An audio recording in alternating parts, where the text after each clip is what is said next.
Nah, kalau di Bitcoin sebenarnya mudah, ada Satoshi, ada BTC. Nah, tapi kalau di Ether, jadi satu Ether itu 10 pangkat 18 Wei. Jadi satuan terkecilnya bukan Satoshi tapi Wei. Jadi yang satuan paling umum itu namanya Ether 10 pangkat 18. Satuan terkecilnya namanya Wei. Nah, tapi di antara ini satuan-satuan ada namanya Babbage, ada Lovelace, ada Shannon, ada Szabo, ada Finney. Nah, ini ada Grand dan itu aja.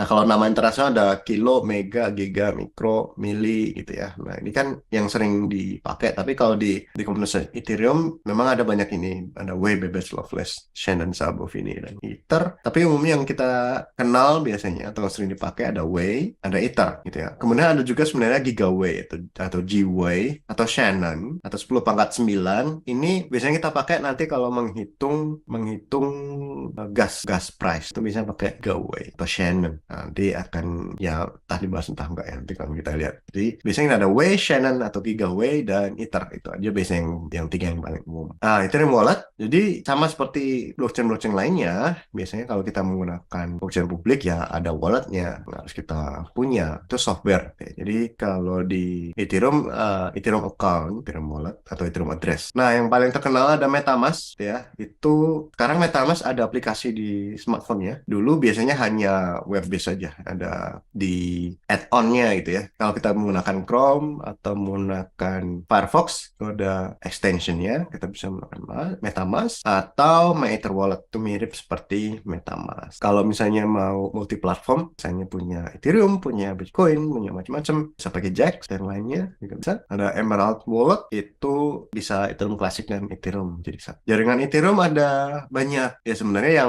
yang kita tahu yang ada nilainya. Jadi Ether yang ada nilainya itu hanya satu di mainnet atau main network. Nah sementara yang lainnya itu hanya testingnya saja. Ada namanya Ropsten, ada namanya Kovan, Rinkebi, tapi Rinkebi sekarang udah nggak ada di mereka. Kemudian ada Goerli, ada Sepolia yang baru. Kemudian kita juga bisa menjalankan jaringan Ethereum lokal. Misalnya kita menjalankan Geth, kita membuat jaringan lokal, kita bisa terhubung dengan localhost 8545 bisa atau custom RPC menggunakan aplikasi yang ada namanya Ganas atau menggunakan Anvil itu tuh adalah aplikasi untuk development. Nah, jadi kan ada banyak jaringan dan masing-masing jaringan itu ada ethernya. Tapi yang berharganya aja di mainnet. Yang lain tidak ada harganya meskipun ada yang jual gitu ya. Karena untuk mendapatkan ether di testnet ini ada effortnya sekarang. Karena banyak orang sekarang pakai cari testnet di koleksi. Nah, akibatnya mereka yang butuh malah nggak dapat. Akhirnya ya jadi susah orang cari sekarang. Kalau misalnya mau cari atau mau dapatkan test ether itu bisa cari faucet. Nah sekarang umumnya yang kita pakai adalah antara Ropsten agak susah nyarinya sekarang. Ada Goerli, ada Sepolia, ada yang apa Goerli, Sepolia. Nah kalau mau exercise ada simple saja. Coba install MetaMask di web browser. Kemudian ketika membuat sebuah account atau address itu ada caranya gitu ya. Nah diikutin. Kemudian ada mnemoniknya juga disimpan dengan baik atau dipakai. Kemudian terhubunglah ke Ropsten. Nah ini kan pertama kali terhubung ke mainnet Ethereum gitu ya. Nah pindahkan ke Ropsten. Nah gimana caranya supaya ini kelihatan? Nanti ini diklik tuh Hide Test Network. Diklik nanti ada menunya Show Hide Test Network. Diklik kemudian diaktifkan testnetnya supaya ini muncul gitu. Nah bisa ke Ropsten. Nah itu kemudian ada faucet punyanya Paradigm itu faucet multi aset gitu ya. Nanti akan dikasih Ethernya, kemudian dikasih NFT juga beberapa token juga ada di sini. Nah, dia butuh account Twitter dengan umur sekitar 30 atau 60 hari. Jadi Twitter jangan pakai Twitter yang baru. Account Twitternya harus yang lama. Nah, kemudian dapat testnet Ether dari faucet tadi, kemudian coba kirim Ether ke orang lain gitu ya. Jadi coba cari teman mau latihan gitu ya atau kirimlah ke alamat yang mana gitu ya. Meskipun nanti nggak kembali tapi ya coba latihan untuk membuat sebuah transaksi di Ethereum Wallet atau MetaMask. Kemudian kita akan bahas tipe account. Udah mulai cukup kompleks nih. Tipe account. Ada dua ya. Yang pertama apa? Yang pertama EOA atau Externally Owned Account. EOA. EOA ini apa? EOA adalah yang tadi yang kita buat pakai MetaMask itu namanya EOA namanya Externally Owned Account. Yaitu account-account yang ada private key-nya ya. Jadi ini dimiliki oleh manusia atau pihak eksternal di luar sistem blockchain, namanya externally owned account. Nah, ada juga yang kedua namanya contract account. Ya, seperti namanya, ini adalah account yang dimiliki oleh sebuah smart contract. Perbedaannya apa antara EOA dan contract account? Kalau di sini di gambar ada EVM code-nya, ada storage-nya. Kalau EOA itu tidak punya EVM code, jadi EVM code-nya kosong, storage juga kosong. Kalau di contract account ada EVM code, ada storage. Jadi perbedaannya juga yang lain, di contract account itu selain ada EVM code dan storage juga dia tidak punya private key. Jadi seseorang tidak bisa membuat transaksi di kontrak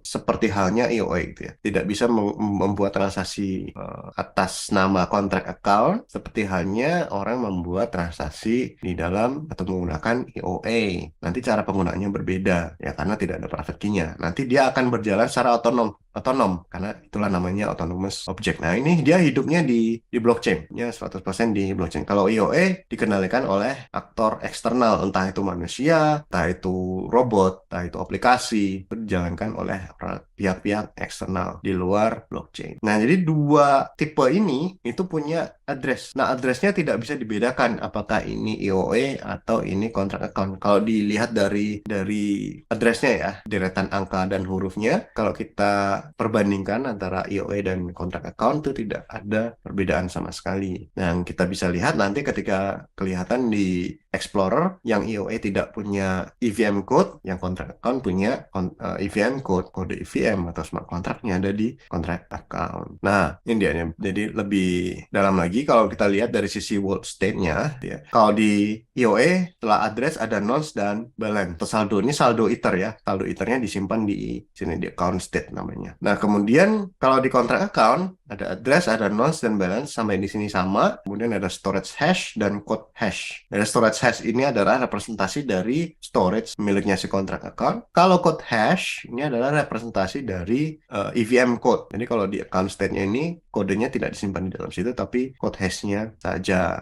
Ya, banyak di tempat lain. Jadi kalau IOE sama control private key, tidak punya EVM code, tapi kalau di contract account punya EVM code, tidak punya private key, dikendalikan oleh EVM code. Jadi kita nanti bisa mengeksekusi aplikasi di contract account dengan memanggil sebuah fungsi.